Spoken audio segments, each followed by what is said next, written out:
Yo, what's going on YouTube? I want to start off by first saying RIP Amari, gone but never forgotten, Amari Nicholson, out of Las Vegas, Nevada. Second, I want to say where the is the boys, Chazelle.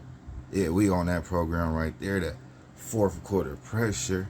Where the boys, where the is the boys at? But anyways, guys, welcome back, Ray Shine. Well, I already did a live and I already reacted to this video on live, but I still want to do another reaction, you guys, because I could react to these videos and come up with different stuff like all the time, all day. It's nothing. But anyways, this is the latest video that has been broadcasted, the Unsolved Case Files by Court TV in connection with Brian Wayne, which was a reporter out of Bakersfield from KGET, Bakersfield Channel 17 News. But let's get straight into this video, you guys, to see what they got cracking. Your help in solving this mystery. In this one, I don't understand what happened here. I just don't understand it. Two beautiful little boys, Orrin and Orson West, just disappear, just vanish. No one can find them. Our great affiliate, KERO in Bakersfield, has the story of the Cal City toddlers.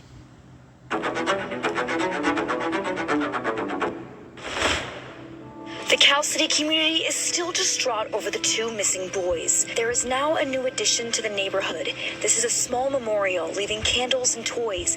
Just to speak up on that, what he said, two kids just don't come up missing like that, man. I'm telling y'all. Especially, not saying it's not possible, but in this situation, the proof is there. And then as far as Cal City, I just don't see it happening. As me being a resident of California City and being a day one searcher of that night, helping searching for these boys. So if they would have got out, they would have been found that night. Disregard the footage and all that stuff, but we're not going to get into that right now. But yeah, you guys, so it just don't happen like that.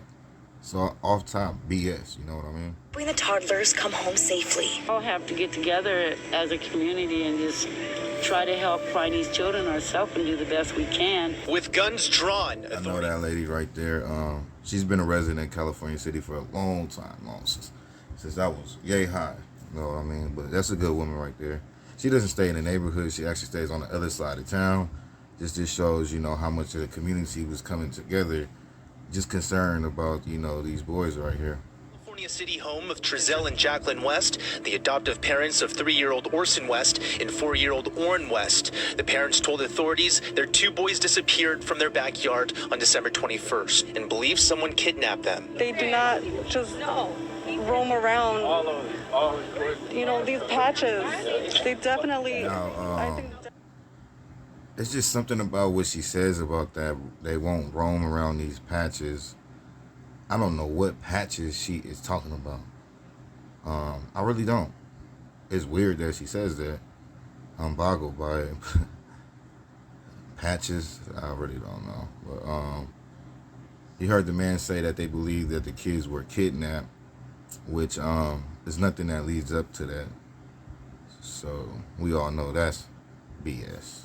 Definitely would have been picked up or something. We have no way of knowing how they got out of the yard. Nothing that shows how they got out of the yard and if they wandered out of the yard. And you guys got to really pay attention to what these law enforcement people say, because they can't say everything, but the information that they put out there is kind of like subliminals. You got to read in between the lines. To where sometimes you just really gotta sit up on it and go back and think about it, and then you'll kind of catch on to what they're saying. What he's pretty much saying is the kids weren't there and their story doesn't add up. There's no physical proof that they got kidnapped or they left the backyard, starting off with simple things like footprints. And then to go deeper into it is, nothing that, proves their side of the story. But that's basically what he's saying. He's calling BS right there, basically, without saying it's BS. You know what I mean? While at the same time saying that, you know, the kids were never in the backyard, they did not walk out, or they were not kidnapped, because it's not one piece of evidence at that time that Walker shows. believes this is now more than just a missing persons case. He believes foul play was involved. Someone knows. And I would hope that person would come forward. And that's why Walker says authorities have paid so much. And, you know, that's another thing right there. Like, when he said it's foul play, he's letting us know that these adoptive parents is BS. Their story is BS. And foul play could only consist of the last people that, you know, had these kids that was responsible for the boys, which is Chazire and Jackie Beeline. You know what I mean? Attention on the couple's home, even digging up the backyard. We're just trying to dig up anything, any clues that we can possibly find to find out where they had gone, and also to confirm that they're not in the backyard. Of noise like jackhammering or roto hammering, like they were trying to dig through dirt or break concrete. The adoptive parents gave their account of what happened, claiming that the two boys went outside to play with chalk while their adoptive mother wrapped their Christmas presents. Their adoptive father said this interview that they're showing, these are old news clips. You can see that they went back and played them, but this is the only time that these folks have came out and did an interview and have not been heard of, you know, as far as speaking to the public in any type of way regarding social media, the news, just anything, or any type of advocating or spreading awareness for these boys. This was the last day, you guys. December 23rd, 2020, 2 days after the boys been missing. It's like they did this interview and they felt like, you know, that's enough. That's it. That's all they got to do. he left the gate open. When he realized the boys were gone, he began searching for them. The adoptive parents declined an interview today, saying police advised them to stay inside, leaving some to wonder why. I would be nonstop looking if it was my child. He wouldn't even keep me inside. 200 volunteers who dedicated around 4 Which we all feel the same way as parents, as humans, as real people that care, as adoptive parents, foster care parents. You know, if you got 2 missing kids out there that you're responsible for and you love and care for these kids, you are not going to let law enforcement tell you to stay in the house. Now, somebody had to tell them to stay in the house. Maybe the bigger players that consist of, you know, in this case, you know, because if they did traffic these kids, it's a big master plan behind it, and it's a lot of individuals behind it. So, of course, it will be a plan that's laid out, and somebody's going to game them up on what to do and how to approach this situation, whether it's law enforcement or you know, whoever they sold the kids to, if they did, which it's pretty much, you know, leaning a lot towards that, and it is very possible, and them things do exist. So you never know. You got to be open-minded to it, but they seem kind of confident just to be walking around here. You know, just a little bit too confident, like they know they cool, and it doesn't seem like they really hurt the boys. I don't think they would just be walking around here like that if they really hurt these kids. But you never know. A monster is a monster. They'll do, you know, it's no, you can't predict their moves. You can't predict what's next with people like that. looking for any clues that could lead to the West boys' whereabouts. Some volunteers shared with 23 ABC that they walked nearly 5 miles canvassing the area. Amongst the group were the boys' biological mother. If they find my kids, can they just give them back to me? Whatever I have to do to work on it, to get them. I have a home, I have a car, I have a job, I have money. It's nothing to provide for them. I come from a good background, as you can see, and I don't understand. I just want my babies. If they find them, just give them back to me, please. That's all I want. Throughout the search, you could occasionally hear groups shouting and waving to law enforcement if they found something of interest. And if it turned out to be an item of possible significance, it was then taken in for analyzation. But there was one item they found that stood out. Basically, what we found was a piece of or a gift bag with the name of one of the children on it. But being in such close proximity to the house, that's not super unusual. But it's something we definitely want to take a look at. Although Alright, the so boys just on have that yet- situation, just to clear the air and debunk that story, you know, when the boys first came up missing, you have multiple people from all over the place come to visit the location of where these boys came up missing, and you know, which is the West House, and they would drop off candles, gifts, little teddy bears, gift bags, and cards and stuff. So, you know, out here where we at, it gets windy a lot. So what happened was the wind, somebody came and dropped a gift bag off, and they wrote Oren on it. A couple days prior to this search, the wind had blew it in the next desert over. So when this search party occurred, you know, that's one of the items that somebody found. Of course, it's gonna look suspicious at that time, and a lot of people is not gonna think about the weather conditions and the other possibilities that could happen. But that's pretty much what happened, you guys. And this search party is the one that took place, that was set up by Greenstone, which was the biggest search party that was set up, and I was there that day. So, you know, I got to witness the experience of the misunderstanding behind the infamous located, gift bag. and no arrests have been made or suspects named. This community says they will ensure the boys won't be overlooked. From every neighbor you guys spoke to, not a single sight of them. No. No. When was the most recent that a neighbor cited they'd seen the kids? None of the neighbors have seen the kids. And for those that don't know, like I said, this was, I don't know the exact, well, actually, I don't know if this was the Greenstone search party, but this was in the beginning of when the boys came up missing, but it's pretty much still the same. Nobody has came forward with the last time they seen these boys, especially in California City. They still at this time were never seen in California City, with really no evidence of them even making it to California City. So 9 months later, we're still in the same spots, you guys, unfortunately. Despite search efforts that haven't turned up anything, neighbors are still trying to think positive during a dark time in this small community. Hopefully, they'll find the children alive. Another small community. So where are Orson and Oren West? If you have any information, please pick up the phone, make the call. If you've heard anything, whether it's secondhand, third hand, I don't care. 760-373-8606. That's the Cal City Police Department. 760-373-8606.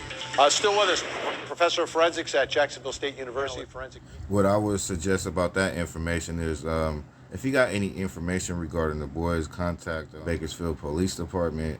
Like I said, that news clip right there is old, so that's when that took place when California City Police Department was in charge of the investigation before it was turned over to Bakersfield Police Department. Joseph Scott Morgan, retired director of the San Diego Police Department Crime Lab, Jennifer Shen. Also joining us tonight in Denver, Colorado, an anchor with our great affiliate, KMGH. Bayan Wang is with us. Bayan used to be with KERO, covering the story in depth and still covering it. Make my screen smaller so you can see this man up here to the right a little better. All right, cool. Yeah, that's a little better. Kind of looks like I'm a little bit of a Skype conversation. Anyways, let's go. Is there any update? I'm afraid here, Bayan, as I sit here covering this month after month, that at some point people are going to say this is just a cold case. Where are we tonight? Well, you're certainly right. First of all, thanks for having me again. The reason people are saying that is because the optics from the public side is, when are we going to get a major update in this case? So far, there really hasn't been one. Let's think about the timeline here. It's been almost 9 months since the boys went missing. December of 2020, they vanished. In March, the California City Police Department passes the case over to the Bakersfield Police Department. Obviously, they're working out something with jurisdiction and decided, hey, maybe this actually happened somewhere else.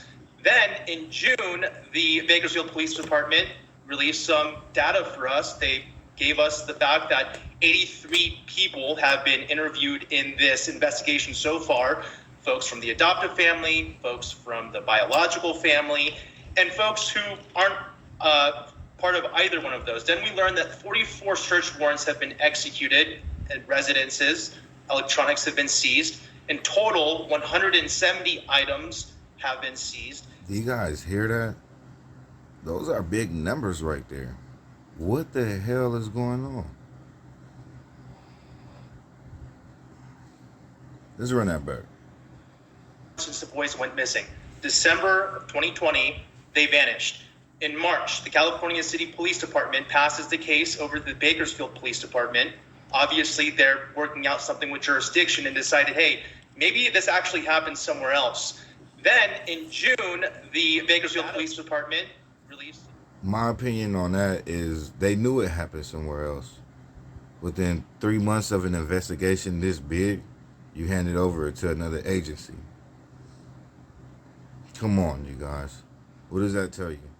It's just telling you it went down in Bakersfield, basically. Whatever the heck happened in Bakersfield.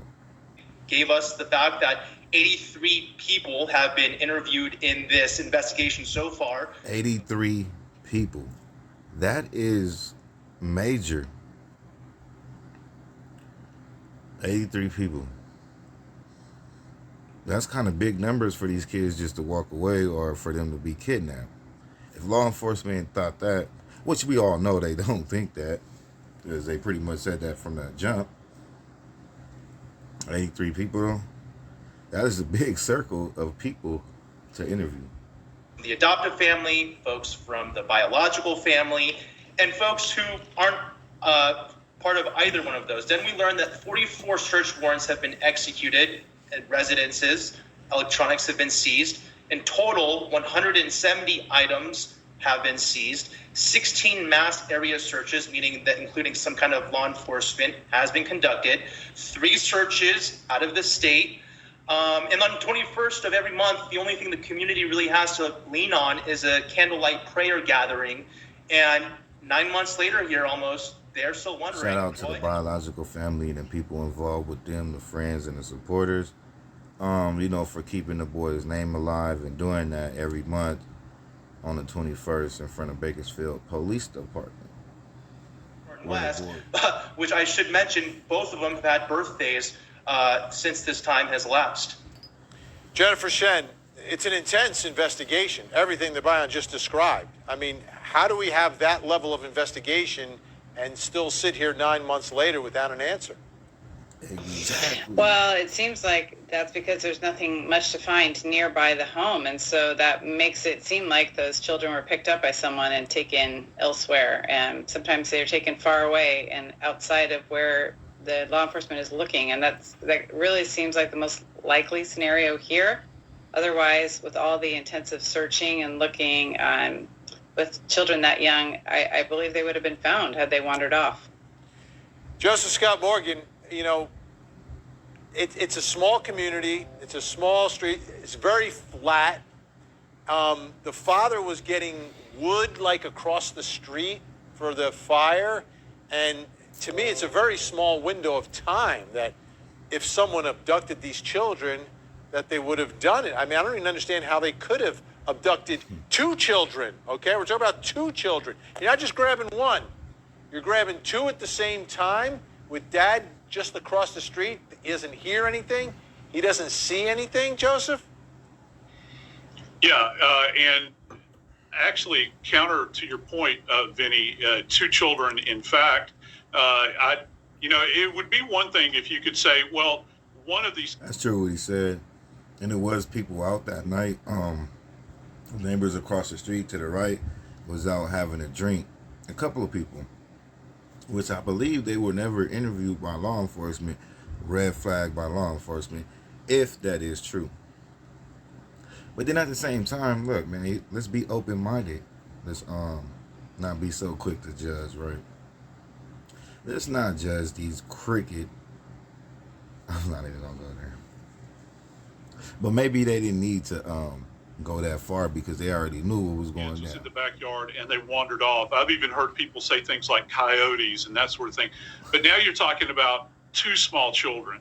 It's my belief in a case like this that someone was aware of these children, someone had been watching these children or had intimate knowledge of them, because keep in mind, they are sequestered behind this fence. Though dad left the gate open by his own admission, they are behind this tall fence. So you would have to have someone that would have knowledge that those kids were back there, and somehow they were secreted out of that specific area.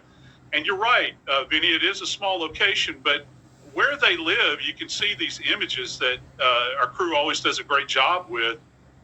This is a neighborhood. People are going to see this kind of thing occur if there's some stranger out there. It's densely populated for this little tiny area right here. There's a park that's less than a quarter of a mile away. That's like the city park. I'm really wondering what avenues have they pursued in this case, particularly when it comes to people that are involved in human trafficking, also individuals that are sex offenders, that have a predisposition to victimizing young children. And that information is easily accessed. Now, I'm sure the police have followed those leads. All right, remains a mystery tonight. But again, if you have any information, folks, make that phone call. Byron Wang, you hear anything about the case at any point, make sure you give us a heads up. We'll get you. I just want to shout out to Byron Wang. I did meet him out here in California City. He was very dedicated to the boys from the jump. You know, they were pretty much out here every other day for about a month or two straight, you know, covering the story, which helped spread a lot of awareness for the boys, which you could tell a lot of dedication was from their heart on why they was there, man. He's no longer with the news crew in Bakersfield. I believe he's somewhere else out of state. But as you can see, man, you know, he's still involved in some type of way and still is talking to people, you know, as far as law enforcement and getting information from them that is very useful. You know what I mean? Everything he has done in regards to the boys has been good. So thumbs up, man. Big 100 ups to Byron Wang. We appreciate your time tonight. I want to leave you. Yes. I want to leave you with the very latest. What we might find out here is that the prolonging of this investigation really has to do with extracting information from those electronic devices. I spoke to the PIO, the Bakersfield Police Department, a couple days ago. He says, look, one of the holdups, not necessarily holdup, but the process of the investigation is withdrawing info, data from those electronic... PIO, I think that's Private Investigating Officer, which is Thomas Hernandez, badge number 954. It's who he's talking about that he spoke to and got this then information. It's a whole other thing, once you have that information, to contextualize what does it mean and to conceptualize how does this play into the bigger picture. So we know that this is part of why it's been 9 months and we haven't heard of anything. They're looking for something very specific in those devices. Maybe they have it and they're trying to figure out how does this play in. Maybe they're still looking for it. That's huge. That's huge. Jennifer, we have like 10 seconds. I saw you nodding your head as Byron was reporting all Before that. she speaks, I just want to put my opinion in. Makes a lot of sense, you know.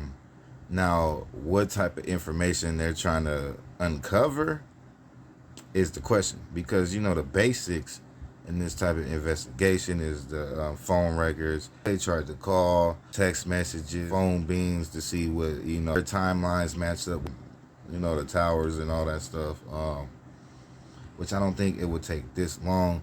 Apparently something deeper, which at this point, man, look, I think this was a big plan from the beginning, involved with a lot of people. They knew what they were doing, or maybe it was the corruption with the police and CPS, and then this coincidence just happened with them, and then they're all just trying to help each other cover it up because law enforcement maybe really can't do nothing to Trezell, and I don't know. But I think they had this plan as far as moving to Cal City for a cover-up. I just don't think they thought it was going to be this big, cause this much attention, especially for two little black kids missing out of California City. I wouldn't even think it would be this big. Who would? I think that was a big mistake right there where they effed up at. But I think they did some sinister stuff, you guys. All these people involved, you know, including Jamal and who he's involved with. And if it lead back to him, it could be ugly, you guys. And it may be some higher players, like they said. I'm talking about like government officials, like people in Washington, D.C., like Pizzagate type stuff. Like the wicked stuff that these people really do in real life. That's just how I feel. That's what it's leading to. Yeah, sometimes it takes a while to get into those devices, to crack them if you don't have the password, or you need special techniques and experiences to be able to do it. So I could see that is as what they could be waiting for. That would be huge. It would be. All right, Brian Wang, appreciate it. KMGH in Denver. Joseph Scott Morgan and Jennifer Shen, thank you both so much. Got a lot more, folks. Well, guys, that's pretty much it. It's pretty much a long video, so I don't want to do too much talking and extend it. But that was some great information that Brian Wang had got from Bakersfield Police Department, which, like I said, makes a lot of sense and is pretty big. It tells you a lot. It tells you a lot. You guys just gotta pay attention to that. Pay attention to that. Big update, you know, and big ups to Brian Wang for getting that information. And prayers for Ryan Dean and the biological fathers. I met all of them. They are great people. Just hurts my heart to see them in pain like this. You know what I mean? Sad situation. This enemy that they're fighting. Man, I wouldn't wish that on nobody because it's pretty much impossible to win a battle like this if that is the case. And you're dealing with these type of people on that type of level. Some demonic stuff. You know what I mean? A greater power that's just leads back to that spiritual battle, man. Get with God and protect your kids, because they out there for us, especially colored people. Melanated people are targets, and we've been targets. Let me know what you guys think in the comment section. Prayers for the boys, for, you know, family, and all the supporters. Roro, and, Kai, Keisha, Jennifer, Crenshaw, Matt, Steve, everybody that's just out there involved, all you guys, all the supporters out there that's been there watching and really care for these boys. Let's just continue to spread awareness, continue to pray for the best, and hopefully